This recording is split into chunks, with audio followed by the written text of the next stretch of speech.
mbokki jërë ngeen jëf ci ànd bi ak télévision Futur Média ñu ngi leen di nuyu dellu si waat ak yéen ci quartier général ni ñu koy defee guddi gu jot ci télévision Futur Média tey tamit ñu dellu si waat waajal nañu leen ay sujets yu am solo gan yi itam ñoo ngi waaj bu ca kanamee kenn ku ne fekk suñu ci plateau bi bu ko defee ñu waxtaan ak ñoom ci yi nga xamee ni nas nañu ko tey ji ci guddi gi dañuy njëkkee rek ak téléservice bi tàmbale kook météo bi xibaaru jaww ji tey lundi 4 juin ëllëg dina tombé ak mardi 5 juin lan mooy prévision yi Marianne Siva. prévision yi Pape Cheikh laata lool mu nuyu la nuyu ñuy seetaan nuyu ñu toogal ci plateau bi suba Ndakaaru dana xëyee 21 degré Diourbel 22 degré Kaolack 23 Linguère 26 Saint-Louis moom 26 degré lay xëyee Podor 24 degré Matam 30 degré Ziguinchor 23 Kolda 25 Tambacounda 28 degré Kédougou 25 ngoon gi Ndakaaru 26 degré lay am Diourbel ak Kaolack ñooy bokk climat bi fay am dinañu am 38 degré Linguère 42 degré lay am Podor 39 Matam 42 Ziguinchor 36 degré lay am Kolda 40 degré Tambacounda 37 Kédougou 38 degré waxtu yi ñuy digal suñu mbokk mool yi ngir ñu di si dem géej bokk na ci suba gi bu 6h17 jotee jàpp 8h17 ngoon gi également 18h38 baax na pour napp jàpp 20h38 géej gi dana yéeg bu 1h jotee jàpp 13h20 ngoon gi dana dal bu 7h40 jotee jàpp 20h42 di wax suñu mbokk mool yi rek bu ñuy dem géej nañu yóbbaale seen gilet de sauvetage ngir seenu kaaraange fàttali leen rek ni jant bi dina soo bu 6h39 jotee laataa muy so bu 19h37 jotee jaajëfal bu baax service météo Baye Cheikh. ba noppi ba ñu umee koor ba tey dafa mel ni yàlla daf ñoo beral loxo ci wàllu climat mais borom xam-xam yi ñu ngi ñu xamal ni daanaka nawet bi dugg si na ndaxte tàngoor waa ngi dugg si ndànk-ndànk fii ci Dakar capitale bu Sénégal ñu ngi lay gërëm bu baax Marianne ci loolee nga xam ni moo jëm ci xibaaru jaww ji prévision yi pour ëllëg bu nu àggalee dañ leen di baaxee taux de change bi ku ne xam ne ni Sénégal dëkk tukkikat la tableau baa ngoog ñu won leen ko en même temps liiral leen ko bu dee da ngeen bëgg a wecc CFA ak yeneen xaalisu yeneen dëkk yi dañu koy njëkkee ak xaalisu Amérique $1 ñoo ngi koy weccee 560,862 francs CFA 1 euro ñoo ngi koy weccee 655,957 francs CFA une livre sterling mooy xaalisu Grande-Bretagne ñoo ngi koy weccee 746,658 francs CFA un yuan chinois ñoo ngi koy weccee 87,5240 francs CFA un dirham xaalisu Maroc ñoo ngi koy weccee 59,1248 francs CFA un rial xaalisu Maroc ñoo ngi koy astafurla Makka ñoo ngi koy weccee 149,563 francs CFA one dalasi xaalisu Gambie ñoo ngi koy weccee 11,8881 francs CFA. ñu jàll ci waxtu julli yi suba dinañ ko julli bu 5h20 jotee tisbaar 13h09 lañ koy julli takkusaan 16h33 timis moom 19h42 lañ koy julli geewee 20h52 di wax ni rek ku ko mën na nga julli ci waxtu wi te boo paree bul fàtte ñaanal jàmm Sénégal ba. bu ñu jàllee ci naafile yi dañ ci ànd ak Oustaz Pape Hann Oustaz ñu ngi lay nuyu ziar la joxati la sa wàccuwaay ñu ngi ci daanaka jeexitalu koor gi. jërëjëf Alaaji Pape ñu ngi bëgg a jeexal. mi ngi noonu maa ngi lay nuyu bu baax Diallo maa ngi lay ziara maa ngi lay ndokkeel bu baax a baax ci bés bu tedd bi ci weer wi nga xam koor gaa ngay jeex nag Alaaji Pape ginnaaw bi ñu sant yàlla julli ci sayyidina Muhammadin sallallahu alayhi wa sallam ñaanal mboolem xalif généraux yi na ci biir réew mi yàlla bàyyi leen fi ñu yàgg fi lool te wér lool nag Alaaji Pape amiin jiitu réew mi nuyu borom kër gi Alhaji Youssou Ndour ak sunu directeur yëpp rek Alaaji Pape tey jii mooy guddi ñaar fukki fan tey suba maanaam suba la ñu am 20 jours Mohamed defe naa lool Mohamed de compte kat la. tey jii mooy guddik ñaar fukki fan suba la ñuy am 20 incha allahu taala Alaaji Pape tey jii ñi nga xam ne naafilaagunu mën nañu def fukki rakka juróomi sëlma lay doon rakka bu ne nga jàng fatiha jàng ñetti ina anzalnaahu teg ci ñetti qul wallahu ahad bu ko defee maanaam ina anzalna fi laylatil qadr yaakaar naa ñi ko mokkal bari na mais am na ñoo xam ne mokkaluñu ko qul wallahu ahad la ñu gën a mën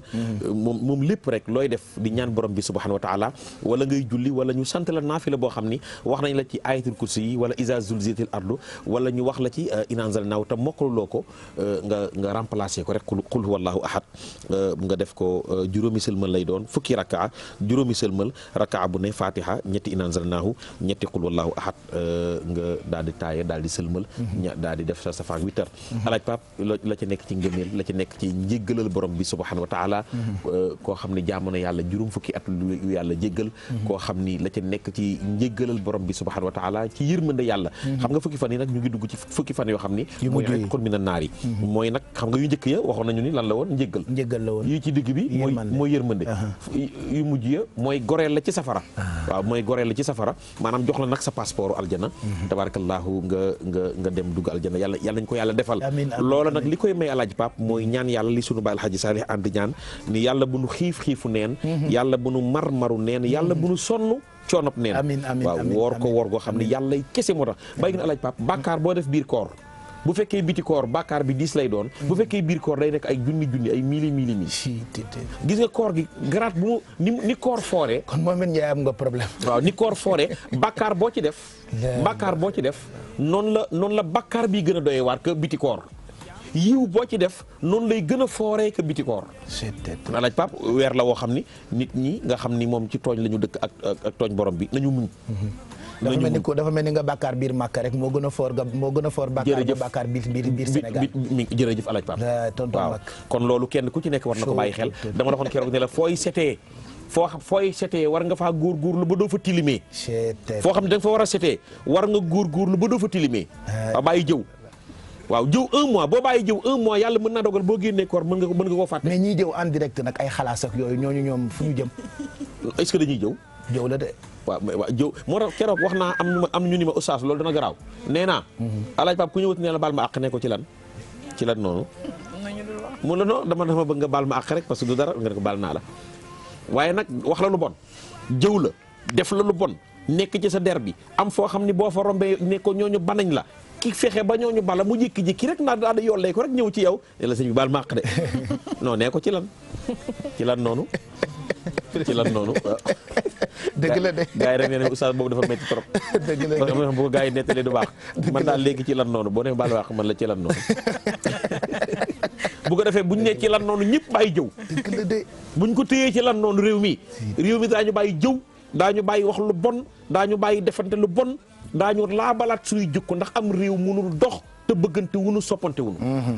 te Seydina Muhammad nee na kenn ngëmam du mat lu dul li nga yéene sa bopp moom nga yéene sa moroom laa yu'minu ahadukum hatta yuhibba li aqihi maa yuhibbu li nafsihi waaw bu ñu génnee ci lan rek léegi jëw ba dañ ci réew mi nit da lay def lu bon waxal la lu bon yàq sa der bi bindal la lu bon toog dajak yow rek ne la sa waay baal ma àq de nee ko ci lan noonu dëgg la de buñ ko téyee ci lan noonu Sénégal li ñëpp bàyyi jëw ñëpp bàyyi defante lu bon xalaat suñu première nuit guddi gi ni njëkk a fanaan biir bàmmeel lu bon loo def nit daañu la ko tegal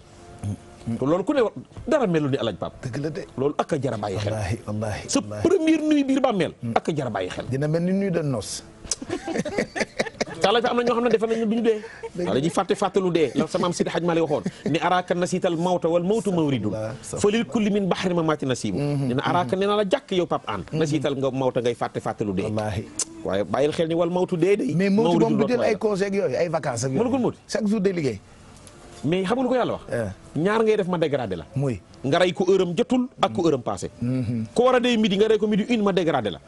ko war a dee midi nga rey ko mooy 1 ma dégradé la bul ko yéexee te bul ko gaawee laa yastaqiruna saatan wala yastaqdimuna midi pile rek du jël congé du noppalu te du yéex bàyyi nga ne moom sax day dee moom mën kul muuti xanaa mooy mujjee dem waaw moom mooy mujjee dem d'accord parce que bu reyee ñëpp yàlla ne ko jeex na mu nu ñëw ne yàlla ñëpp jeex na yàlla ne ko des na de mu dem asamaani juróom-ñaar rey malaaka yëpp dem géej xool gi dara néew fa xool jiiri ji sànq lañu weñ desul ci àddina mu ñëwaat ne yàlla jeex na yàlla na ko des na de te day rey ñëpp moo leen rey ñëpp moom mënukul muut ay fruits de mer yeeg yëpp garab yi sax moo leen di rey kullu man alayha faanin wa yabqa wajhu rabbika yàlla ne ko des na mu tàllalaat laa fi dugg biir géej dem suufi juróom-ñaar asamaani juróom-ñaar fu ne mu dem fa ñëwaat ne yàlla fel desul ci àddina lépp jeex na yàlla ne ko des na de mun yàlla li des fu mu ne mënu ko yow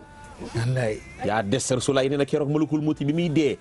yuuxu bi muy yuuxu ku mu fekkoon ci àddina di nga tiit ba dee foofu nag la yàlla tawal Seydina Muhammad 40 jours sallallahu alayhi wa sallam. boobu nag lañ doon sa waa ji commencé noppalu nag. wallaahi waaw ba léegi noppaloogul. waaw bu xam nga sonn. dégg naa nag ñun ñëpp bu ñu jógee nag mu ñu jàllale. waaw muy jàllale rek. waaw di ñu jàllale rek. di ñu jàllale rek. wallaay di ñu jàllale rek. ana waa kër Sëñ Fallou yu jóg leen di ñu jàllale rek. foofu nag alaaj Pape la ko yàlla tawal 40 jours nag foofu nag la yàlla naan li mënil mulkil yawma ana ñi waxoon na ñooy buur ana président ya ana ñi waxoon na ñooy moom àddina ay na Namruuz wa Kanaan wa man malakal arda wa walla ay na arbabul xija ay na ahlul nuha waa jàngi ay na man shahada wa sada wa banaw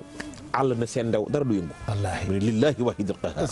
moom borom bi subhanahu wa taala keroog na la sa waa ji jóg ne bërit sol mantom ba yëngal bopp ba ruusutu njàppal dal ci bopp jaam ñi ñu xam ne sango dina ak alaxira dekki na nabi daa ko jubale buntu aljanna sëñ bi topp ci ginnaawam ngewel fëgg buntu ba bëgg ne bi ne kooku mu doon mu ne ko mën a Muhammad rasulullah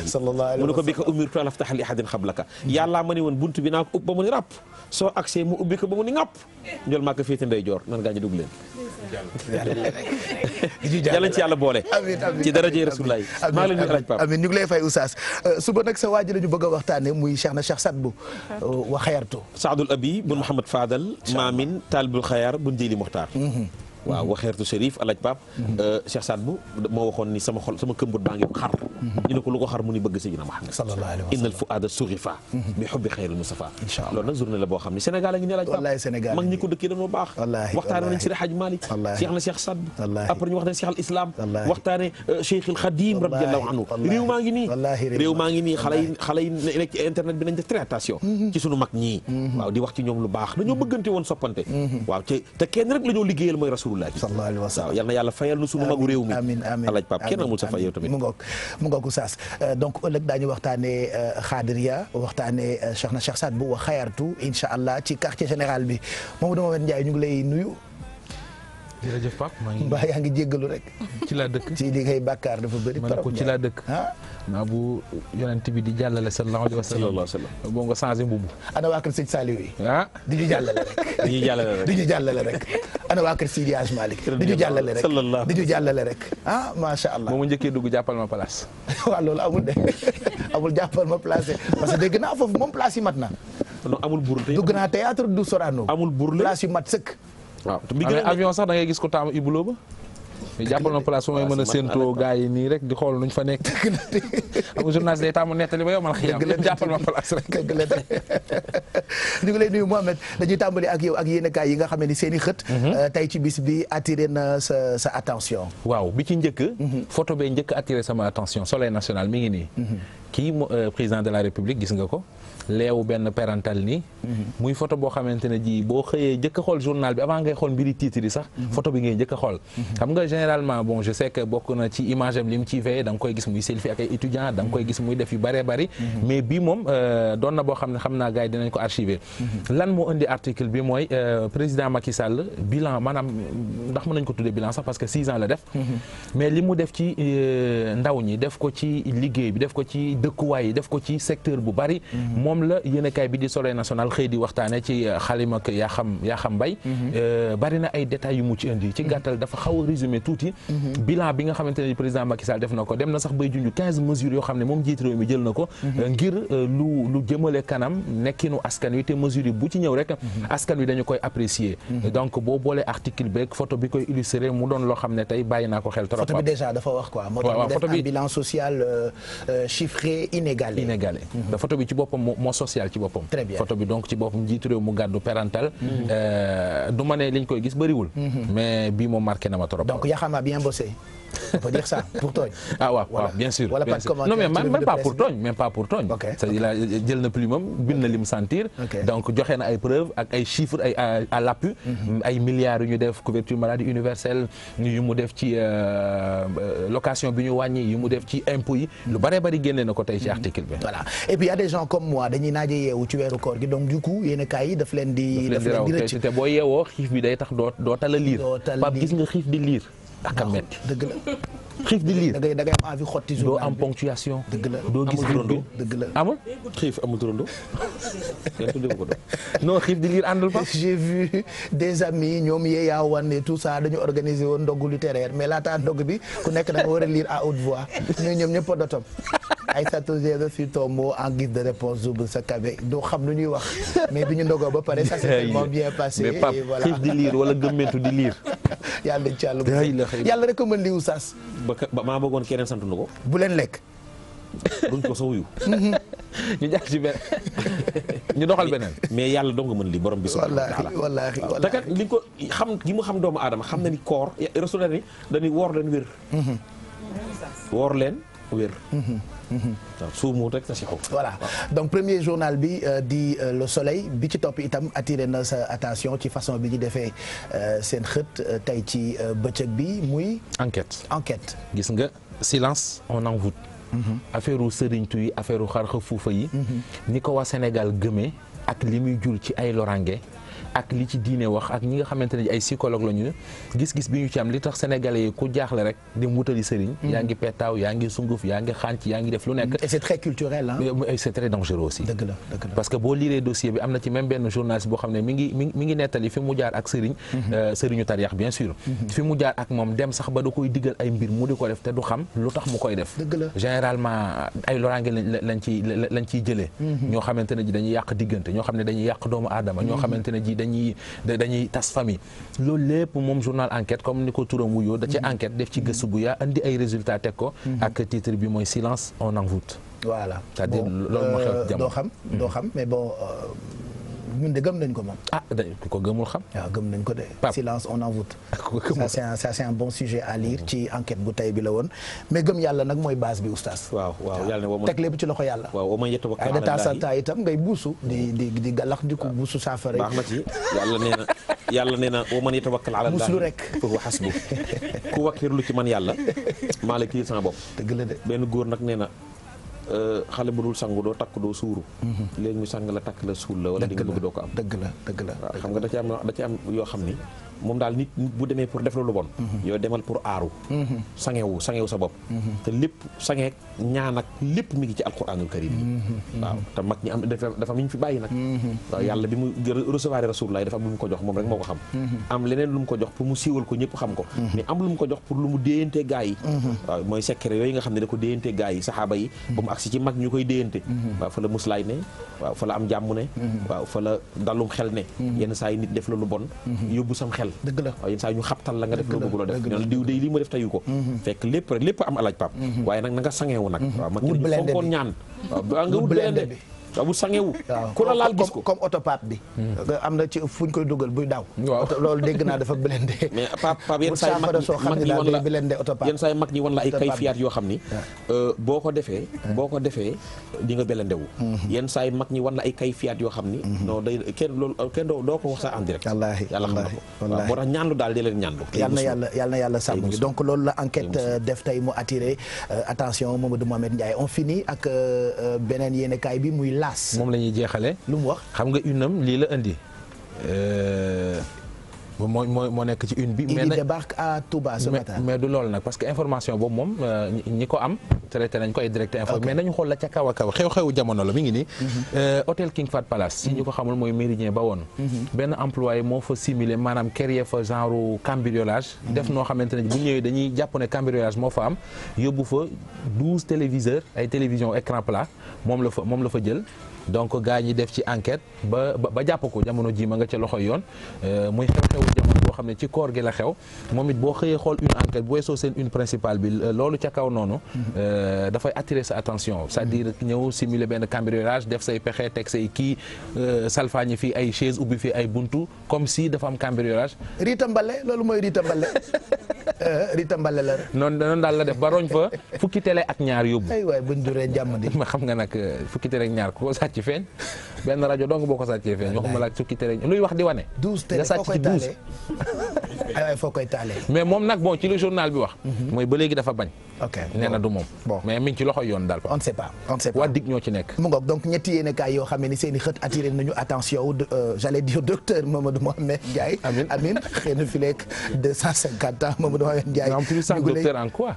docteur en wax ju bëri rek docteur en jërë ngeen jëf. bu ca kanamee daañu dalal Cheikh Alassane Sène candidat présidentiel on a tellement parlé de lui def na actualité ba tey depuis 2 ans ñu ngi doon ñaan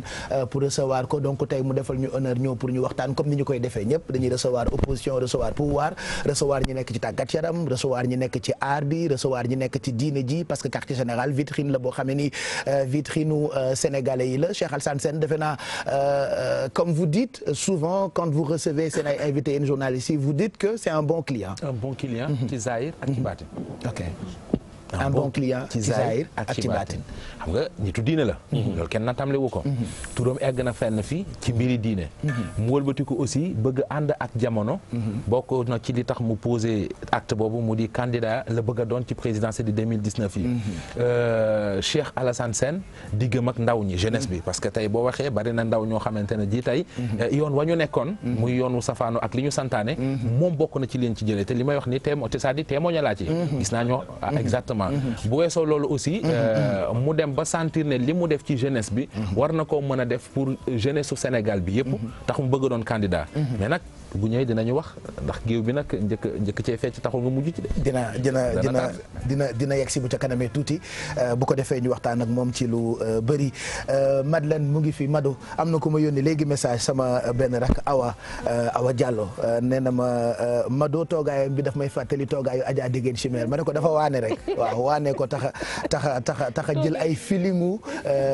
yaay ñu ngi lay nuyu Madeleine. maa ngi lay fay Pape Cheikh di nuyu ñi nekk ci plateau bi di jox bu baax oustaz Pape An wàccuwaayam donc képp koo xamante ne itam mi ngi jàkkaarloog Télé Futurs Médias à cette heure là maanaam quartier général ñoom itamit ñu ngi leen di sargal ndax xam naa ne ñu ko fonk nañ tey nag bu ci kanamee xam naa Baye Cheikh dinañ waxtaanee lu jëm ci li nga xamante ne moom moo di bisaab ndax da ngay gis ni période du koor ñu bari dañuy jëfandikoo ay jus donc nginde li nga xamante ne moom moo nekk ci bisaab ak lépp lu mu mënu faj nga xamante ne nit yi xamuñu ko woon bu ci kanamee dinañ leen ko fi man kay balaa ci kanam pour gagner du temps dama bëggoon ñu tàmbalee ak bisaab ndax fi mu tollu tembe nit ñu ndogu nañu ba noppi teg butéelu bisaab am na ay bienfaits il paraît am na ay bienfaits Pape Cheikh dañuy dem rek xool ki nga xamante ne moom moo di suñu diététicienne maison mu wax ñu ngëneel yi nekk ci biir bisaab. ni nga waxee bisaab bi moom am na njëriñ lool am na njëriñ su fekkente ni yàquñu niñ ko war a utiliser parce que loo gis tamit am na noo xam ni niñ ko mën a jëfandikoo ba nga xam ni que ni dina jëriñ organisme bi liñ ci doon xaar ñu mën ko ci jël bisaab bu xonq bi li tax mu xonq sax dafa am benn produit boo xam ni mu ngi ci nekk ñu koy wax les anthocyanines nga xam ni que ni dañu riche en antioxydant yooyu mooy comme ni ma ko mën a waxee ñoom dañuy seen rôle dañu am rôle bu am importance ci yaram parce que ñoom dañuy éliminer cellules yi nga xam ni dañuy dee donc anthocyanine boobu nga xam ni que ni ñëpp xàmmee nañ ko ci richesse am en antioxydant moom dafay renouveler day permettre ñu am un renouvellement cellulaire donc dafay yeesal cellules yooyu. boo naanee bisaab bu xonq da ngay gis ne cafkaam dafa acidité boobu daf ñuy dimbali. si nga xam ne doomu jàngoro yi xam nga li ñuy wax ay microbe ñoom ñi ngi gën a mën a jur foo xam ni seen pH dafay neutre li ñuy wax pH neutre mooy milieu bi nga xam ni que ni du am acide parce que acide bi daf leen di rey day tax ñoom duñu mën a multiplier wu bu baax a baax donc xam nga donc am na solo beneen acide bi mu am mooy acide tartrique ak acide malique bi nga xam ni que ni moom déjà daf ñuy dimbali ci taux cholestérol bu élevé ndax moom dafay agir ci vaisseau sanguin yi bu aider leen ba nga xam ni que ni bu cholestérol bu bon bi bu bëggee ñëw tafu ci artères yi moom daf leen di mel ni ku leen di détruire donc dafay wàññi seen li ñuy coller foofu donc kon baax na ci cholestérol baax na tamit ci hypertension artérielle donc xeetu acide yooyu daf ñuy dimbali ba moom tamit dafay wàccee tension bi suy yéeg da ngay gis ni que ni ñoom dañuy mel ni kuy baisser tension bi donc gis nga njëriñ bi ma lay indil nga xam ne c'est un aliment boo xam ne bu naturel. ndeke bisaab am na njëriñ jus bu baax la. Pape Cheikh comme ni nga ko waxee rek xam naa ne Marianne rek dina am déception ndax moom bu riij bi la bëggoon. toppee na ma ci lool ndax bëgg ceebu jën bu weex waaye naka jekk bu xonq bi la tey moom nañu indi comme niñ ko déglee rek ki nga xamante ne moom moo di madame Touré di diététicienne maison bi xamal nañu ngëneel li nga xamante ne moom moo nekk ci biir waaye dañuy fàttali rek bisaab dafa nekk benn boisson boo xamante ne c'est une boisson tonifiante boo leen déggee tonifiante mooy dafay jox li nga xamante ne moom moo di cawarte képp koo xamante ne da nga xaw a nege wala sentir ay fatigue wala ay courbature dañ lay faral di la wax ngay naan li nga xamante ne moom moo di bisaab boobu daf lay tonifier dina la jox cawarte ndax vitamine C bi nga xamante ne moom moo nekk ci biir ñuy diggal ñi nga xamante ne tout le temps aussi dañu am ay problème de digestion seen biir di faral di metti wala bu ñu lekkee dañu am vraiment ay difficulté pour digérer bu baax dañ leen di naan après bu ñu lekkee ba pare mun nañ ko jël sous forme d'infusion dafa am solo donc bi ñu waxtaanee ak ki nga xamante ne moom moo di diététicienne bi nee nañu infusion bi nag il faut que ñuy wax nit ñi ñu bañ ko jël di ko baxal de préférence dañu jël ndox bu tàng baxal ko ba nga xamante ne bax na bu ñu raxasee seen bisaab ba noppi trempé ko ci bàyyi ko ci lu mot diir ay 10 minutes ba 15. bu demee ba yëbb ataaya bi dañu koy baxal yu bëri dañ koy baxal alors que mën nga ko def sous forme de tisane. de tisane et infusion mu yàbbi rek nga naan. voilà ci lay gën a baaxee ci li nga xamante ne moom moo jëm ci suñu wàllu santé Pape Cheikh donc elle a beaucoup insisté ñu di ko jël sous forme d'infusion nga xamante ne day nekk day nugg boo ko naanee lépp loo xamante ne moom moo di gras wala cholestérol bi bon bi nga xamante ne boo lekkee day collé ci sa paroi yi donc dina ko dindi ba nga xamante ne doo am problème de cholestérol ba pare dafay li nga xamante ne moo di revitaliser li jëm ci suñu organisme waaye ñi nga xamante ne aussi dañu am yaram macha allah dañ leen di wax aussi que mun nañ ko utiliser parce que junju naa leen léegi mbiru cholestérol bi te la plupart nit yi nga xamante ne dañu am poids trop ñoom lay faral di dal parce que taux de graisse bi nekk ci seen biir yaram da leen di sonal ba tax na dañ leen di conseiller ñu di ko utiliser maanaam les personnes obèses baax na ñu di ko utiliser léeg-léeg aussi ñi nga xamante ne dañu amee problème d'ulcère ñu bare léegi jàmbat dañ koy jàmbat boo lekkee tuuti man de sama estomac day métti wala dama amee ulcère xeetu bisaab bu xonk bi buñ koy jëfandikoo dina leen mën a dimbali bu baax a baax donc daal bëgg naa jigéen yi nga xamante ne aussi ñoom dañuy fóot wala dañuy toll ci mbaax ñoom itamit dañ leen di conseiller pour li jëm ci wàllu règle douloureuse ñu koy faral di koy utiliser rawatina jigéen yi nga xamante ne dañuy wannu lor donc moom proposé na à ce que ñu koy faral di utiliser à partir de premier mois yi parce que dina leen dimbali lépp luy jëm ci ay marque d'Italie avortement wala ay grossesse à risque bu ñuy faral di jëfandikoo lii dina leen dimbali te dañ koy dégg tout le temps dañ lay naan sax boo nekkee jigéen boo xamante ne da nga wannu lor da nga koy naan parce que dafay joxe une belle peau boobu baax na ci ñëpp parce que pour te dire que produit wala ferñeent yi nekk ci biir dafay agir ci li nga xamante ne moom moo di sunu yaram yi nga xamante ne day xaw a di fell di wow torop di am ay œdème wala ay eczéma mun nañ ko utiliser dina leen ci dimbali dina joxe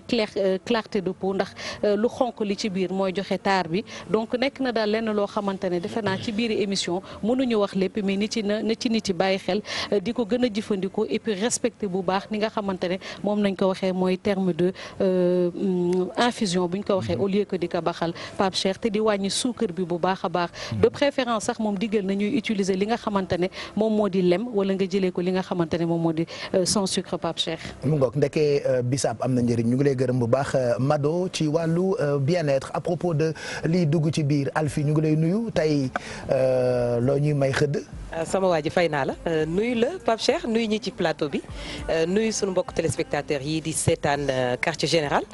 tey nag sama waa ji tey doo lekk parce que tàmm naa xam nga ni début de semaine bi dañuy def taxaw seetlu dem ci sponsor yi nga xamante ne waaw sponsor yi nga xamante ne dañu wóolu jox ñu seen ay produits donc tey ci kanam Pape Cheikh da nga dul lekk xanaa ma jëndal la kilo banaana tegal la ko fii ngay mën di def lu neex rek ñu ne la wàññil ma doon ne léegi bisaab bi ba wàññi leen suukar te man bisaab balaa neex saf ak suukar am tey du ma togg déedéet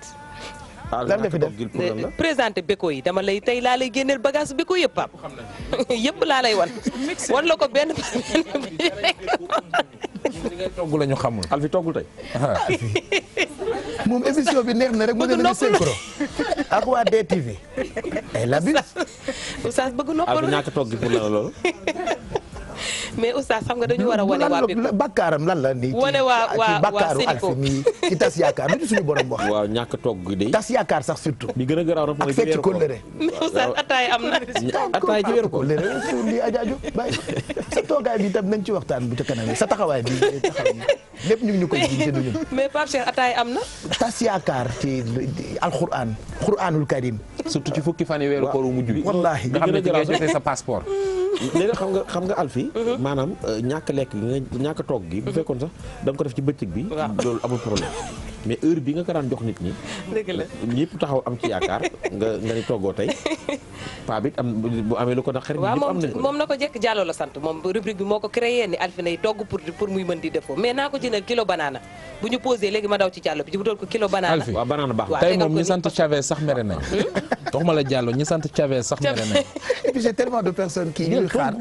togg bi xam nga c'est vrai mais bon après buuba mooma ni da ngay ñëw wax si Beko parce que buuba lu ci yoonam day lekk këram ak bintaam moom xamoo sëy bu bees ay pap xamoo 3 premiers mois ngay foog yaa moom réew mi moo dëgg la de dafa grossir waaye bàyyi ko ba kiisee déwén Binta du ko tal juste. donc Pache ci kanam ñu ñëw ci waa Beko rappeler leen promo bi nga xamante ni Beko am na ko jagleel na ko clientam yi nga xam ne ci weeru koor bi la. réduction yu baax ñoo ko am ci weeru koor bi Pape Cheikh boo jëndee valeur u 100 000 francs sooy génn ànd ak sa cadeau bi nga xam ne moom moo lay accompagner. donc lii nag mooy abus de faiblesse xam nga abus de faiblesse. yooyu yëpp dina am pouvoir ba pare di toroxal doomu aadama yi. moo tax Sénégalais nee nañu lu la ëppale daf la koy wax. et puis dinaa ubbi potu chocolat Delia bi cappal la ci tuuti nga defoo Pape ma ataa yàlla rek. mbéy mën a koy bambaloo maa ngi lay nuyu yow mi min droit abus de faiblesse bi Alfi def ñu est-ce que mën nga ñu expliquer abus de faiblesse ma comprendre ndax kii mën naa ko teg ay daan ci droit wu Sénégal. waaw déli la Pape Cheikh mais tout d'abord nga may ma nuyu la nuyu ñi ma bokkal plateau bi ak éventuellement ñi nga xamante ne ñu ngi ñuy seetaan abus de faiblesse boobu Pape Cheikh moom la ñuy waxtaanee tey parce que Alfi li mu def nii abus de faiblesse la j'en ai besoin là parce que fekk nit ñi loo xamante ni vraiment dañ koo bëgg di ko xaar yow nga utiliser li nga xamante ni mooy sa pouvoir xam nga abus de faiblesse dafay laalante tuuti ak li nga xamante ni mooy abus d'autorité ak abus de pouvoir parce que nit ki li nga xamante ni moom nga ko ëppalee muy intelligence wala muy li nga xamante ni mooy yenn capacité yi moom ngay utiliser ba jaare ko fenn fi mais comme ñu ngi ciy wax déjà Pape Cheikh nañu déglu élément bi demoon nañ seeti ki nga xamante ni mooy maître Djibi Diallo avocat à la cour mu indil ñu ci ay explication nañ ko déglu. abus de faiblesse mooy le fait que nit ñëw bëgg ay avantage ci nit mu ñëw profiter ci ñàkk xam-xamam wala ignorance boo xamu nañ koy traduire ci wala ignorance am wala daal matadiyam nga ñëw nga gis xam ne kii dafa matadi wala dafa ñàkk xam-xam nga profiter ci loolu nga ñëw nga jëlloo ko ay engagement fekk moom engagement yooyu muy jël xamul importance su engagement yi loolu mooy abus de faiblesse. donc condition bi mooy nit ki dafay nekk en état de faiblesse psychologique ou mentale maanaam day doyadi wala mu ñàkk a xam maintenant yow miy ñëw aussi di ko jëlloo ay engagement da ngay xam ne moom xamul ba pare da ngay xam ne moom dafa nekk en état de faiblesse psychologique ou mentale nga profiter ci faiblesse boobu ci ñàkk xam boobu ci doyadi boobu pour jëlloo ko ay engagement fekk moom engagement yooyu muy jël xamul importance su engagement yi donc abus de faiblesse ci en matière commerciale souvent lay am en matière commerciale wala ci biir héritage day am ci héritage parce que xam nga droit dafa protéger ñaari façon nit mooy ñi nga xam ne ay xale lañu maanaam des mineurs ak ñi nga xam ne ay mag lañu mais ay mag yu doyadi lañu xam nga ñooñu déjà mënoo conclure ak ñoom contrat commercial bu fekkente ne ñoom seen tuteur wala seen administrateur légal teewul. adulte yi xam nga bu amee lu leen manqué souvent. am na ci ñoo xam ne dañu am kayit dañ leen di placer sous tutelle ou sous curatelle donc dañuy am ñoo xam ne vraiment ñoom la ñuy désigner pour ñu war a mën a signer seen place. boo conclure ak ñoom contrat n'est-ce pas fekk ñu am seen kayit yooyu nga ñu am ne xam ne preuve ñii dañoo doyee di contrat boo mën a def ak ñoom contrat boobu dafay nul comprendre nga ça veut dire que yow bu fekkente ne da nga profiter ci contrat bi am ci ay avantage contrat bi bu ñu ko annulé nullité bi c'est de façon rétroactive c'est-à-dire dañuy considérer que ni contrat bi mësul exister yow mi nga xam ne nag da nga profiter ci contrat boobu ba am ci dara wala am ci avantage bu fekkee ne da nga luubal xaalis bi wala nga kii n'est-ce pas loo ci mun a am da nga ko war a delloo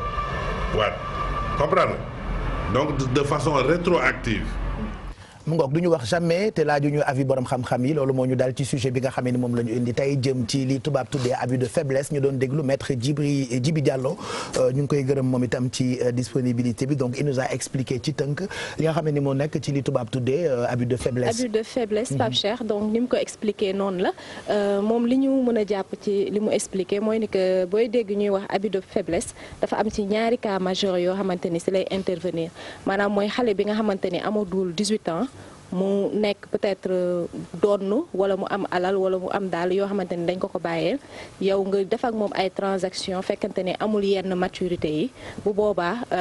yoon dina mën a constater li nga xamante ni moom mooy abus de faiblesse. am na aussi beneen cas mooy koo xamante ni dafa dem ba màgget wala mu naax parce que dañ koy gis ci lu bari ñoo xamante ni seen doom moo leen koy def wala seen soxna wala ñoo xamante ni dañ leen jege nit ki soit feebar na wala dem na ba naax wala mu doon dund ci contexte boobu évoluer nit ki nga xamante ni moom mooy wax ak moom wala moom mooy def ak moom ay transaction utiliser li nga xamante ni moom mooy intelligence am wala kàttanam wala li nga xamante ni moom mooy connaissance am yu ëpp que ki nga xam ni moom lay waxal fekkante ni kooku engagement yi muy jël moom leer na ko ni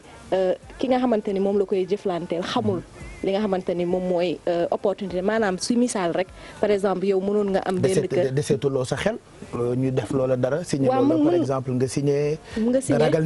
nga ragal nit ki voilà wala mu nekk nit koo xamante ni par exemple da nga feebar nit ki moom moo lay assister moo lay defaral lépp wala moo lay jënd say ordonnance wala mu jege la trop yow nga profiter si li nga xamante ni nit ki yow yaa ngi toll fi nga xam ne da nga ko soxla ngay utiliser pouvoir bi nga am ci moom seen jëkkër yi abus de faiblesse da xanaa signé tere signé yow signé Maodo Ndiaye xam ne li may wax. ah bon donc day nekk Pape Cheikh si ay madame Ndiaye di tey signé. ah bon. mu signé chèque bi looy wax. ah Mouhamed nag nuruwuma genre boobu. non mais ku yàgg signé day xam signé kat. kii gu sax baa ngi nii léegi ba fay signé rek. donc daal Pape Cheikh si cas yi nga xamante ni mun nañ ko si constater comme ni ma ko waxee daal man mun na nekk si cas de faiblesse maanaam yow nga ëpp nit ki connaissance par exemple nga gën ko jàng nit ki jëndoon par exemple benn kër 10 millions yow nga jàng xam ni par exemple kër googu egg na léegi 70 millions si sa ay pexe wala si sa ay luuba parce que booy xool abus de faiblesse day laalaale li nga xamante ni mooy abus de confiance day laalaale li nga xamante ni moom mooy escroquerie parce que yow il faudrait nit ki nga xamante ni moo siy porter plainte mu mën a justifier ni que nit ki bi muy poser action yooyu pour def yenn transaction yi moom il était malhonnête et que xamoon na ni ki nga xamante ni moom lay jëflanteel amul yenn capacité yi léegi capacité yooyu nag mun na nekk ci psychologique maanaam xel mi neexul mun na nekk nga feebar maanaam amoo sa kàttan yooyu yëpp pour nga xamante ni mun nga def yenn réflexion mun na nekk aussi nit koo xamante ni daf la jege-jege trop boo xamante ni comme ni nga wax mun na la rus wala nga mu am yenn situation yoo xamante ni daal moom du mën a défendre boppam donc loolu nag bu amee ñi nga xamante ni dañu constater loolu ñoom mun nañ si ut ay pexe maanaam dañuy porter plainte te bu boobaa déni bi dafay dem si li nga xamante ni moom mooy pénal maanaam parce que dafa laalente li nga xamante ni moom mooy abus de confiance donc képp ku mën a porter plainte mooy ñi nga xamante ni mooy ayant droit yi maanaam mu nekkoon sa waajur bu góor wala bu jigéen wala mu nekkoon koo xamante ni mun nga doon ci moom mun na nekk aussi ñi nga xamante ni moom mooy héritier yi moom laa wax mooy ayant droit mun na nekk ñi nga xamante ni mooy parent maanaam sa soxna wala sa ay frère mais mun na nekk aussi une tierce personne maanaam nit boo xamante ni si abus de faiblesse boobu moom da ci perte ay intérêt donc mu nekk nit koo xam ne par exemple da ngeen associé woon nit ki jaay entreprise bi ñu delloo ko ci loo xamante ne arrangé wu ko même bu fekkee nekkul sa héritier et que moom conséquence su transaction yooyu Pape Cheikh dafay impacter li nga xamante ni mooy sa vie. voilà tellement intéressant après li ci des yéen a koy àggali gëstu boobu rek la ñu defoon ci li ñu tuddee abus de faiblesse ak Maymouna Gueye Bambalo très intéressant. Très intéressant Pape Cheikh. Maître Djibi Diallo aussi ñu koy remercier pour clarté des propos ak disponibilité bi. mu ngoog Cheikh Alassane Sène moo nekk ganuk quartier général bëggoon naa ñu nuyu ko mu ngi ci côté régie bu QG Cheikh bi ñu ngi lay nuyu gërëm la ci teewaay bi bëri na ay ponk yoo xam ne ni bëgg nañ cee waxtaan ak yow ndax tey defe naa QG bi QG daj dëpp gi la ñu ngi lay ziar bu baax seen gërëm la ci teewaay bi. di la sant bu baax aussi. jërëjëf ginnaaw bi ñu sant yàlla des di ko sant. di julli si yonente bu tedd bi sallallahu alayhi wa sallam. di nuyu suñu mbokk chrétien yi nekkee ci réew mi. di nuyu Sénégal yëpp. ñun tamit di rafetlu vraiment. invitation bu mag bi ngeen ñu invité ci bisu altine bi. vraiment mu nekk lu rëy. su ma doom waxaat sax ci baatu wolof. damay wax ne tabaski loolu la ci ñun. macha allah ndax dinañu permettre ñu saafonte ak askan bi. waxtaan ak ñoom. ba noppi yéen tamit ñu baaxee leen li nga xamante ne wër nañu ko réew mi ci jamono ji. ngir waxtaan ak askan bi waxtaan ak ñoom ci seen jafe-jafe. kon quartier général daj dëpp la. yaakaar naa ko waaye lenn rek moo ci xaw a doy waar. waaw Alfi dafa xaw a tas sama yaakaar ndax gisuma togg yi tey. jaaxal na ma lool. laataa nga ñuy fekk si ci plateau bi ci kanamu Oustaz Pape Hann. moom da ngeen bokk soppe. dëgg la muy yonent bi sallallahu alayhi wa sallam. borom barrière or ba ca Medina moom sa diggante ak moom ndax mën nga ñu cee mosal tuuti rek laataa ñuy àggali ba di la recevoir ci jotaay bi. waaw xanaa di sant rek bi ñu amee sax jotaay ba Pape Hann nara dend ak ñun. dégg naa léegi muy wax sallallahu alayhi wa sallam. ni nga xamante ne mooy taxawaayam bis penc. parce que bis boobu. yàlla mi ngi tuddee yonent bi mi ngi koy jagleel grade bu mag bu ñuy wax ashafaatul uzma la grande intercession. bis boobu muy képp koo xamante ne jaam la da ngay dugg ci silence. yàlla yonent bi rekk la jox kàddu bis bu tedd boobu. mu wax ko taxta arshu rahman. moom rekk la yàlla defal moom rekk la ko yàlla defal. wax ko yaa Muhammad ishfatu shafa. wasal toxta. waxul tusma. moom rekk la ko yàlla defal nee na daf ko wax mu fóon le trône de la miséricorde. wëlbatiku ne ko yaa Muhammad. ràmmul ma nangul la. wëlbatiku wax ko ne waxal ma dégg la ñaanal ma may la moom rek la yàlla defal loolu sallallahu alayhi wa sallam moo tax Baye Cheikh bi benn physicien belge dañ ko laaj Jibril ak yonent bi kan moo gën a gaaw mu wax ne Jibril lu mu seen yegg ca mu ne yonent bi nag sallallahu alayhi wa sallam lu mu seen rek loolu moo obligé def déplacement ñëw ci moom loolu mooy seen différence ñoom ñaar moo tax yàlla si alquranu karim di ko wax subhaanallazi asra bi abdihi laylan min al masjidi al xaraami ila al masjidi al aqsa ila al masjidi al aqsa allazi barakna hawlahu li nuriyahu min ayatina innahu huwa as-samiul basir gloire et pureté à celui qui de nuit fit voyager son serviteur de la mosquée Al-Haram, Makka, à la mosquée Al-Aqsa, dont nous avons béni l'alentour afin de lui montrer certaines de nos grandes merveilles. ñun amuñu problème mu wax ne yonent bi sallallahu alayhi wa sallam mooy gën gi mindeef ci ñëpp. yonent bi sallallahu alayhi wa sallam moom la yàlla jagleel li gën lépp moom nag la ñu wëlbatiku jox suñu xol. jox ko suñu jëmm. def na Cheikh Ahmad Bamba waxoon ca mujjantalu jamonoom dafa wax talabtali rasulullahi fawqa matlabi min allahi rabbi wa rajala min xaybi nee na ay yonent bi sallallahu alayhi wa sallam fàggul nga ma ci sama borom lu kawe sama njort te sa benn ñaan yàlla du ko delloo loolu nag damay bàyyi ba ñëw ci plateau bi ma wax lan la ko fàggul parce que dégg naa am na ay copain wu boppam moom ci àddina am na ñu muy jëflanteel directement di am yu mu leen di baaxee waaw yooyu nag ñun man bokk ma ca ñooñu waaye defe naa ne taalibe laa ca ñooñu macha allah jërëjëf ñu ngi lay xaar ci plateau bi Cheikh Alassane Sène ci quartier général bi tey di yonent bi moom defe naa moom loo wax ci moom xeeb oustaz dégg na lu loo wax ci moom xeeb macha allah jamono mënul dox te doxunu doxinu rasulullah sallallahu alayhi wa sallam mënul jag te jëlul ay jikkoom dégg na loolu yàlla rasulullah donc ko ñor alaaj Pape wallaahi wallaahi yàlla Seydina Muhammad rek ko ñor wallaahi Cheikh Alsane nag moom cofeelam ci rasulullah dafa jéggi dayoo wallaahi kenn dootu ko natable moom sunu soppele bu yàgg lool di nit ku tedd di nit ku baax waaw mbaax rek la ñu xam ci moom ak yiw wallaahi ak bëgg Seydina Muhammad sallallahu alayhi wa sallam seen yàlla na ko yàlla yokk dëgëral amiin alaaj Pape daal sunu cofeel ci Seydina Muhammad yàlla na ko yàlla gën a doon amiin oustaz waaw mooy kilifa ñëpp mooy seen kilifa waaw mooy moo gën a baax ñëpp gën a woyof ñëpp Cheikh Abdoul Khadir Jeylaani dégg naa da ko bëggoon lool moom waaw certainement parce que Abdoul Khadir Jeylaani garaat yi mu ci am jéggi na dayoo kawe na waaw moo sañ ca tariqatul xaadiriya mooy maam Cheikh Ahmad Saad Bou te moom la ñuy waxtaane ëllëg moom la ñuy waxtaane ëllëg waaw moom la ñuy waxtaane ëllëg kon journée ëllëg bi spécial Cheikh Abdoul Khadir Jeylaani macha allah waaw Cheikh Abdoul Khadir Jeylaani mooy spécial bu suba bi nga xam ni mbooleem ku bokk ci tarixatul xaadiriya mbooleem sëtu Cheikh Abdoul Khadir Jeylaani yi dañuy dugg bi suba insha allah taala laaj Pape mu ngoog barakallah ci bu tay bi nag fàttaliwaat leen ni mën ngeen réagir ci internet bi moo xam Facebook Twitter ba ci Instagram ak hashtag bi di QG 2018 Marianne ni nga ko waxee noonu la Pape Cheikh mun nañu suivre via Facebook /QGTFM wala Twitter hashtag bi QGTFM la GFM et vous également mun ngeen fa participer ndax di ngeen ñu fa am en direct bu ko weesoo également lépp luy xeetu replay di ngeen ko am foofu moo xam télévision Futur Média RFM wala lépp loo xamante ne support la fii nii ci télévision Futur Média di ngeen am également yéenekaay bii di record nga xamante ne tàggat yaram rek moo ko tax a jóg di ngeen ko am également L'Obs TV nag day am li nga xam ne moo di coupe du monde bi mu ngi ñëw dinañ ko am en direct lépp luy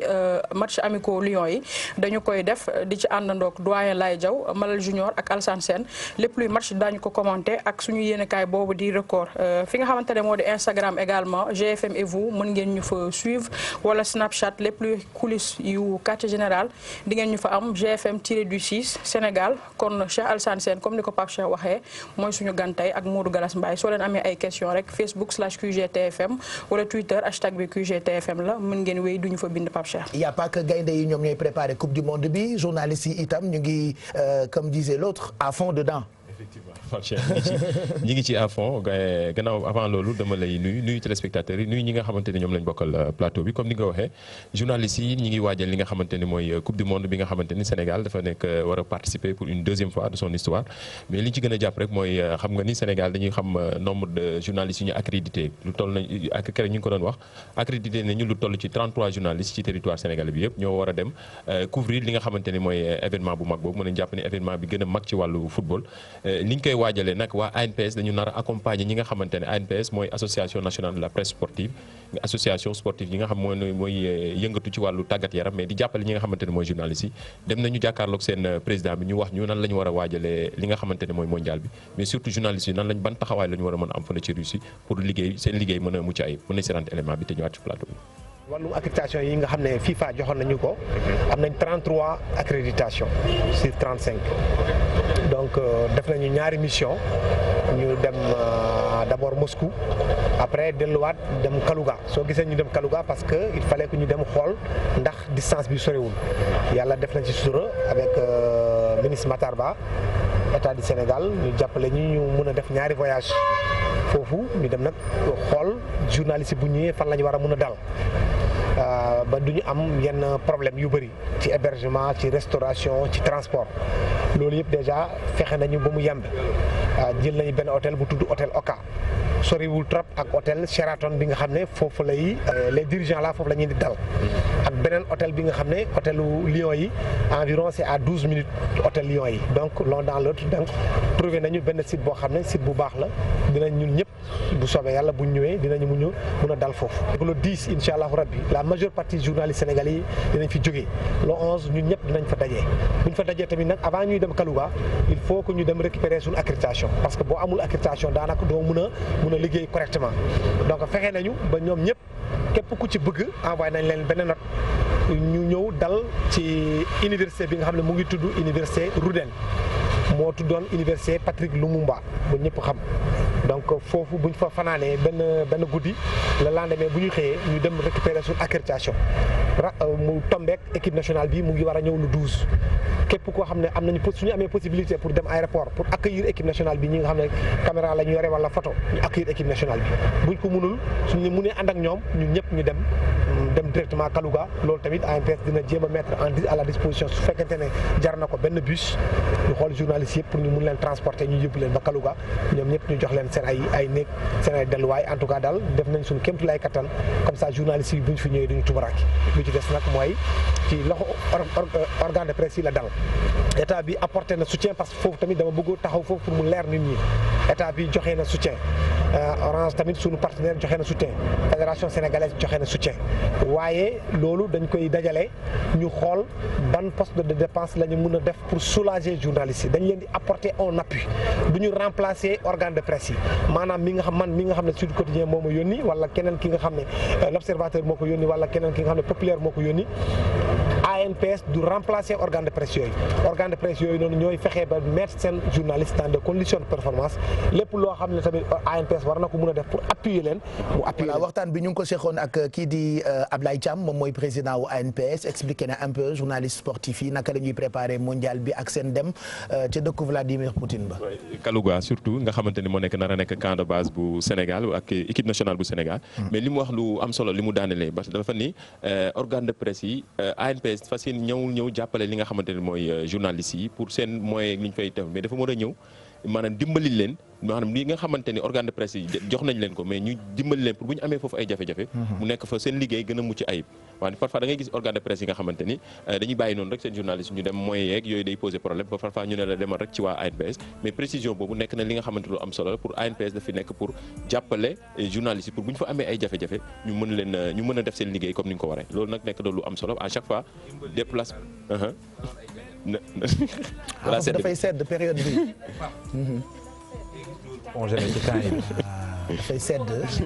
mais càngaay bi ñëw na mu foofu Russie la de. foofu Russie la. ah bokkuñu tax. ok ñu xool météo bi rek xool seddaay bi nan la toll. ay jegeel daal nañ leen ko yabal. yabal dëgër yi sax kay. merci en tout cas donc ay xibaar la jëm ci journalistes yi naka la ñuy préparer mondial bi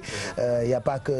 gaynde yi mais tamit ñoom ñooy tax ñun ñu mën a nekk fii Sénégal mën a xam naka la mondial bi nar a demee beaucoup de matchs en attendant sont prévus ngeen war ko seetaan ci télévision Futur Média ak it L'Obs TV n'est-ce pas. waaw L'Obs TV commencé nañ ko démb bi nga xamante ni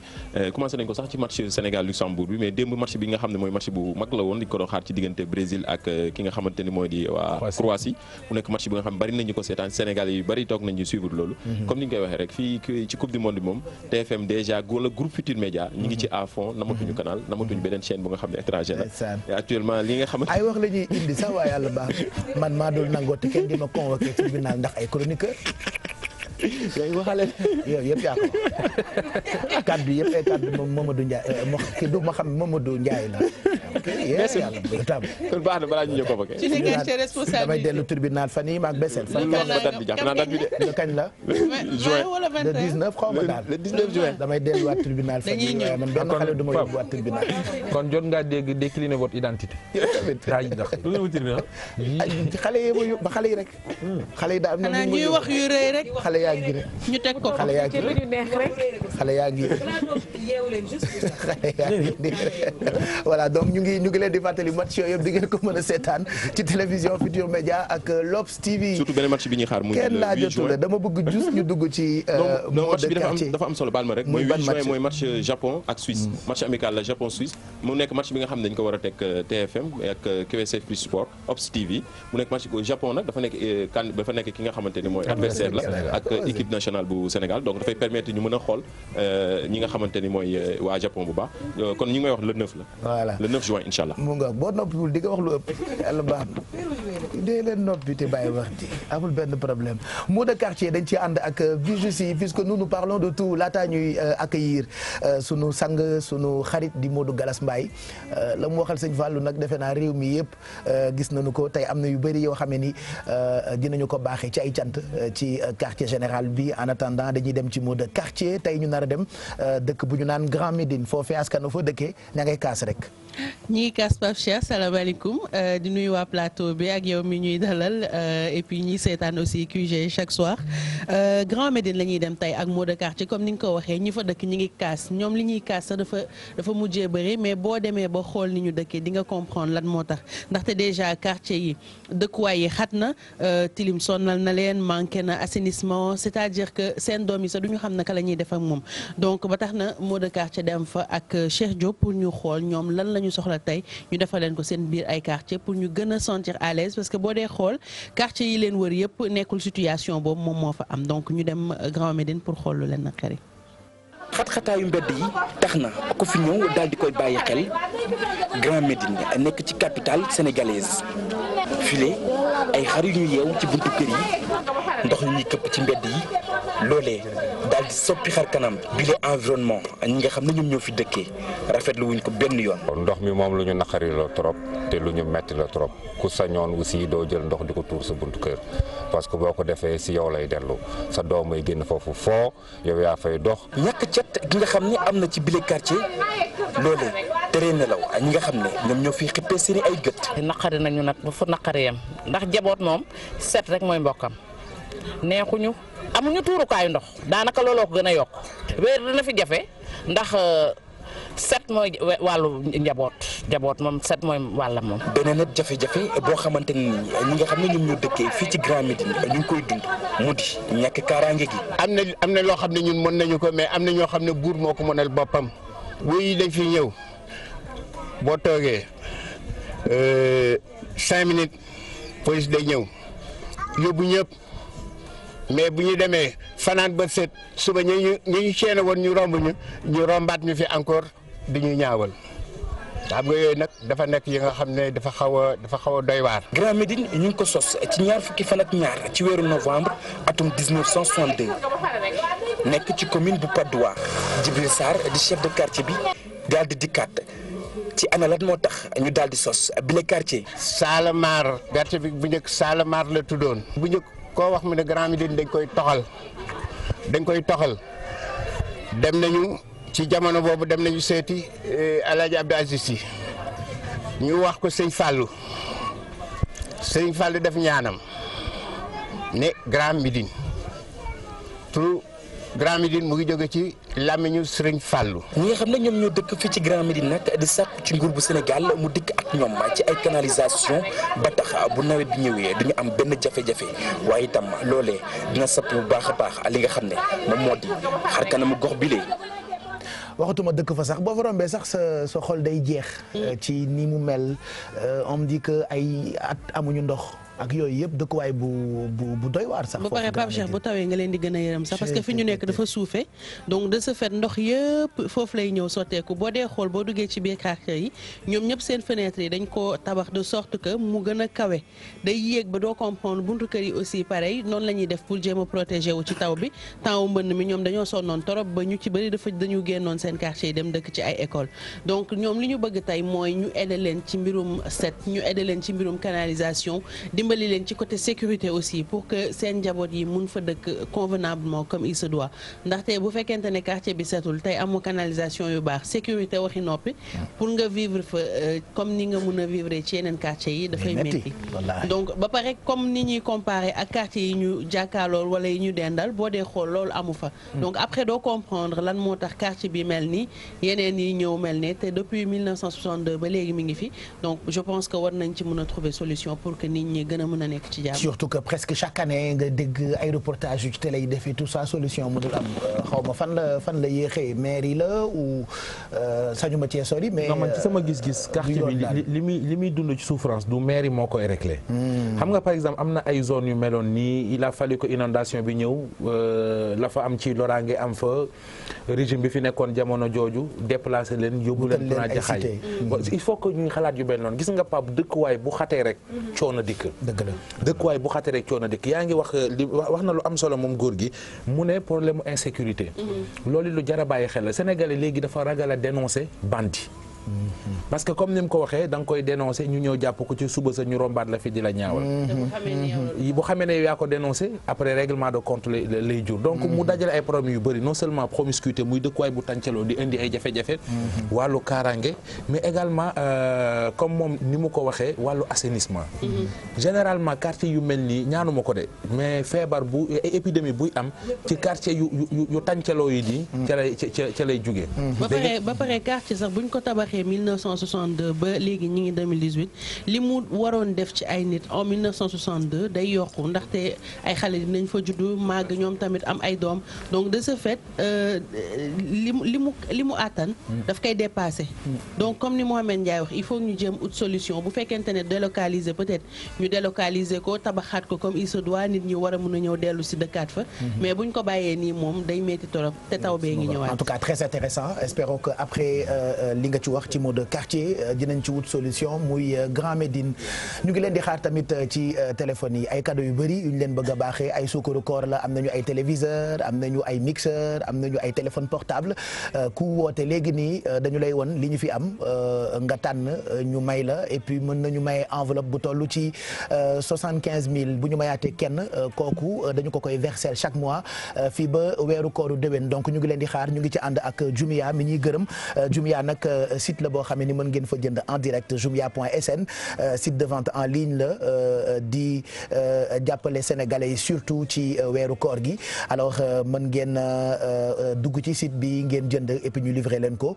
tey nag li ñuy maye bokk na ci machine à café bon d'achat bu toll ci 10 000 francs am na ay mixeur am nañu ay téléphone portable bouilloire électrique ak yeneen i bagages yoo xam ni mu ngi donc ñu ngi leen di xaar ci 88 628 22 22 Marianne ñu ngi ànd itam ak Ecobank ñu fàttaliwaat ko téléspectateurs yi. waaw ñu ngi ànd ak Ecobank Pape Cheikh ñoom itam desuñu ci teraanga koor yi ni bis bu ne daañu maye 25 000 francs ñi nga xamante ne dañuy utiliser rapide transfert waaye tamit suñu ay point express bokk na ci tey suñu ay gagnant Mahamad Abdoulaye moom numéro téléphone am nekk 77 386 54 22 Aliou Djibril Niass également gagné na juróomi junni moom numéro téléphone am di 77 643 90 35 kon wéy leen bis bu ne rek dinañ ci tànn ci yéen ñi nga xamante ne ñooy utiliser ay point express wala rapide transfert ku ci nekk dinañ la may bis bu ne juróomi junni ak Ecobank Baye Cheikh. mu ngoog sëñ Modou Galas Mbaye ñu ngi lay nuyu gërëm la ci teewaay bi ci quartier général yow la ñuy bàyyi rek nga ibbi ak cant yi nga xam ne ni moom la ñu diggoon téléspectateurs yi. a'uuzu billahi mina shaytaani rajiim bismillahi rahmaani rahiim wa sallallahu ta'ala ala sayyidina wa mawlana muhammadin nabil ummi wa ala alihi wa sahbihi wa xadimihi wa sallama taslima ya mukrima dayfi jaaran kaana usaara ya maahiyan an xadi min xabl usaara naadaaka fil bari baxdal bari xaadimakum walyawma qultu lahu billaahi maqtaara akramtu bi xira amnin wa takrumatin faasa an jumlatin laswaaya saara xallaytu an siwa ridwaanu xablu kama xallaytu bil munaadaarayni min muraara bika taasiruhu lillahi murtadiyan ankum wa qad aasa anwaaran wa asraara amantu min saqaayin faisan abadan xillan wa ibban lakum laa yadxulu naara naalal munaa safa ma baxduhu kanarun min musarin minhu hindal baridi naara min nusra lahu aysun taat abadan kamalu xadma yawataara wala leylu bi axsin minhu munsarifan wa kullu ma fi durrun dabaw إبليس في أبدي كواه ربك تغمينا وقدارا أنا نبي رسول المصطفى مصطفى الأمل سياليك نسي تفدين غدارا إني لجارك يا خير الورى أبدا عليك سلم من كل لسارا صلى وسلم باخ لا شريك له عليك يا من بي لي قد أنصارا لي قد ملبتي خديت لي يا ربي ما أوت عني قبل اليوم يوسارا بسم الإله جبرك بسيخ فضلوي بور يلا دولينو أي مقام يالله قلبك لا صدر ما يبقوي تيجي ما ويفي سنغو بور نيب يالله كوكا دي سيخبالو كوكا مغمار يبير مو گن ñi njëkk ña gën ñi ñépp yàlla ku mel ni ma musu fee am mu ko dootu mi am te dootu am fii ci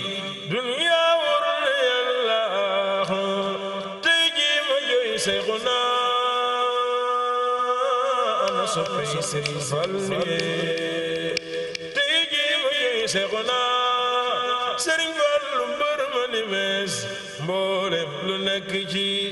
dunya jooy na yàlla murid yi xaadiri ak tijaani ñépp ko jooy ak suus ak asamaaw sing na xumi yàlla ak jant beeg weer wi ak biddi yi lépp ko jooy ak doñi ak ñanaaw yeeg ñay àll yàlla malaayika ak jinne ak yeneen yi lépp ko jooy ak sabay ak xuddu bi ak wali yàlla wii dalu ci dunya yépp kullumo ru yépp jooy nan ko ciy Seex Fall yàlla julli di anguur gi ak àddina ñépp ko jooy nunu ñépp jooy nan ko ngir baaxam nga yàlla ba far gàncax ko lott na boobee ru yépp jàq naan ngir Sëriñ Fall yàlla mboolem lu nekk ci dunya lépp lépp gu jooy lu nu xam ak lu nu xamul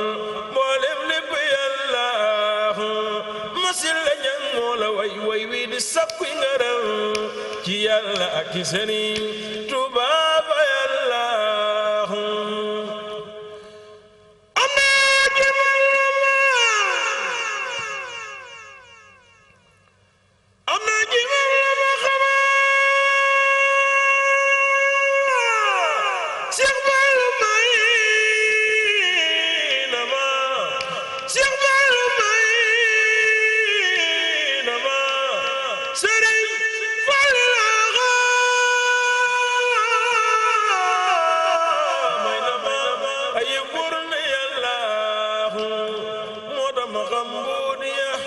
sing yama la ba wax ak doole jàng maya ak xar baax yàlla ma juy Falulaay ma si la ñang newetam saab sëriñ saab xarit cey ma sant yàlla fekk àddunay tukki ñuy wax jëf ju baax ji mu def ku def ñu wax la ko moo def lépp yàlla jiital Sëriñ Bamba ak bur yàlla moo rëy mbir mooy njiitu dunya waxu raabaw yàlla jiital ngi waru na ku ne mbaaxam gi dëj na mu ne Sëriñ Fallu rekk dajal fit bépp yàlla ween ma dalla ma waxaleen sama waaja baayu mbeen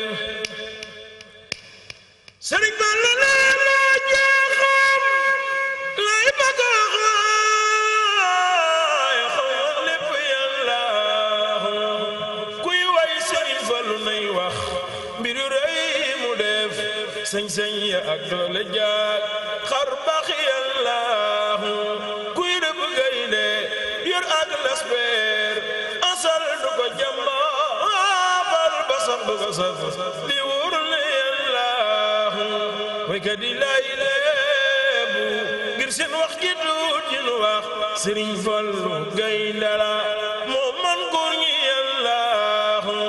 mooy doomi saamaan sëtum njàngoor ko jógi ni way ku tooñ Sëriñ Fallu doo dolli yàllaahu ku sopp Sëriñ Fallu boy dee tabbi jannatu ku noonu Sëriñ Fallu boy dee naari yàllaahu alhamdulillahi yow yaaram bi kenn bañu la bur yàlla seede ne lii Sëriñ Saaliw kenn bañu la na ngeen ma déglu te sellal xol yi kuy wuta xam lu ne ci man na ko xam yaram bi kenn bañu la subhaana rabbika rabbil izzati amma yasifuun wa salaamun alal mursaliin walhamdulillahi rabbil aalamiin. barki borom Tuuba. macha allah macha allah Oustaz. est-ce que El Hadj Modou Garas Mbaye. Serigne Fallou Ngok. Serigne Fallou Ngok radiyallahu taala anhu. El Hadj Pape réew maa ngi nii. Serigne Fallou Ngok yal na yàlla yokk leeram. yàlla taas ñu ci barkeem. yow yoroo wi fi central nga yor Cheikhul Khadim gépp. yoroo wi fi central nga yor may galas. central léegi bàyyi mbeen. nuyu sëñ Abdou Karim Mbacké. nuyu njabootu Cheikh yi Serigne Fallou gépp nag. Serigne Abo xalifaam. sëñ Abo nuyu xalifa bi sëñ Abo. mi ngi noonu sëñ Abdoulaye ambassadeur. mi ngi noonu te di waxtaani nit yàlla yi. foofu yërmande yàlla dafay sottiku. waaw rawatina jëmm ji di Serigne Fallou Mbacké. nga xam ni moom li ko yàlla mayoon ci digganteem ak boromam kenn xamul lu mu. xale yi réglé wu ñu mais li Modou Garas Mbaye. dugg na ci xolu kuy jullit. waaw dugg na seen xol. dugg na ci xolu kuy jullit te dara safu leen. waaw mi ngi noonu dugg na ci xolu kuy jullit Serigne Fallou. yàlla boole woon ko ca ña yàlla waxoon ni. am na ci sama gaañu ñoo xam ne lu ñu wax rek ma def. waaw inna lillahi xawmun iza aradu aradallahu. am na ci sama gaañu ñoo xam ni. lu ñu wax rek man yàlla ma def. waaw moo tax Serigne Fallou yàlla mayoon ko rek moom lu mu wax rek mu am. waaye tawal mu taw. waaw na am waaye na lii am loolu am. loolu yàlla da ko boole woon ci gaayam ya. waaw daan na wax ni su may kaf di wax yàlla kaf di dëggal. moom Serigne Fallou Mbacké radiyallahu anhu. wallaahi yàlla tax ci barke. Alaaji Mbaye Dia moom it da ko jege woon lool ndeysaan ñu ngi koy ziar moom tamit bu baax sunu waajur la Serigne Djili mu sëñ Abdou Fatah. mi ngi noonu Sëñ Abdou Karim Mbacké. Sëñ Abib Mbacké waaw Serigne Abo di xalifaam. macha allah xam nga doom nag xam nga ku tolli Cheikhul Khadim mën naa am ko mel ni Serigne Fallou mi te wëllu yi mooy tànnal boppam ndey ji ko war a jur ak baay bi ko war a jur. dëgg la dégg naa ay turandoom sax moo koy tànnal boppam moom mi. mooy décidé ci kër yi muy dugg. est-ce que yow nag moom da ngaa bëgg Serigne Fallou conseil des ministres yi muy def moom mi Serigne Fallou. ndeysaan conseil des ministres waaw bu conseil des ministres bu ndindi xam nga damay tendance waa xel comme yeeg waa ngam ci tendance den laa dëkk macha allah yàlla na jàmm yàgg te taas ñu ci leeru sunu sang yi nga xam ne galas nag day nit ku tedd kii beneen affaire la sunu lépp tabarakallah tey ñu am mbégte recevoir ko ci quartier général bi te pare guñu ak moom li may def rek mooy ñu recevoir nag ganuk quartier général lii sama benn xarit ne ma léegi vous avez un grand invité xam naa Mohamed Ndiaye demaguloo Ablaye Der itam maa ngi koy seen ca ginnaaw moom it bëgg naa mu fekk suñu oustaz nga profité ci rek da ngay xëy fajar de wala da nga bëgg a toog ak cheikh bi tuuti ndax waxtaanam dafa neex de macha allah xale yi ba ñu taseeg moom aéroport Casablanca te fekkuma fa dañoo yooxu ñoom ñëpp naan ma xam nga ki ñu gis tey macha allah en même temps ñu fàttali leen ni mën nañoo enchaîner ak publicité yi doog a dellu si waat ci plateau bi permettre Cheikh Alassane Sène toog seen kontaan nañu ci teewaay bi oustaz loo ciy wax balaa ngay tàggoo. waaw mais bëgg am nga xam ni rek am na gan gu mag. waaw muy tabarakallah jëmm joo xam ne réew mi bàyyi nañ ko xel. waaye dina doon kenn sa xarit Mouhamed Abdoulaye Thiam. mi nga xam ni livre am bii. dafa fekki woon xalif bi. tey jii dem na ca Touba. wallaahi wan ko dem ca rawdu Cheikhul Khadim yóbbu ko fa. yóbbu ko ca xalifa bi. Sëñ Mountakha Mbacké yóbbu ko ci Serigne Bassirou Abdoul Khadir yóbbu ko ci Serigne Abdoul Karim Mbacké moom Mouhamed Abdoulaye Thiam moom itam nu ngi koy jënd image yi naa ko wane suba bu soobee yàlla nañ ko wane suba bu soobee yàlla waaye nga dalal jëmm ju mag dalal nit ku tedd alaaj Pape nga xam ni sunu digganteeg moom yàgg na waaye moom ni ñu xamante mooy cofeelam ci Seydina Muhammad sallallahu alayhi wa sallam yenn saa yi nu am fréquenté ko ci li Mouhamed Ndiaye seedeel ko sànq ne bari na ndaw ñoo xam ne am na fu ñu newoon moom récupéré na leen ba def ci seen xol ñu bëgg Seydina Muhammad def ci seen xol njub moom Cheikh Alassane Sène ñu ngi koy ñaanal yal na ko yàlla yokk dëgëral amiin amiin wala ma waroon toog ak yow ba mais xam nga man 5 heures du matin da ngay xëy fajar waaw xam nga 6 heures demi mi ngi noonu waaye nag maa ngi waaj sa bés ba delloo njukkal Seydina Muhammad le 6 juillet bu soobee yàlla lay doon ci délégation am lay bokk jeex na maa ngi dem xam naa jërëjëf damaa war a nelaw mais du ma nelaw il faut ma seetaan la tuuti inchaallah yal na yàlla barkeel inchaallah jërëjëf Sène jërëjëf Ablaye kon mun nga ñëw toog der suñu sëriñ bu ndaw bi mais il n'y a pas de petit sëriñ on se retrouve juste après la pub Kañu seetaan TFM waaw waaw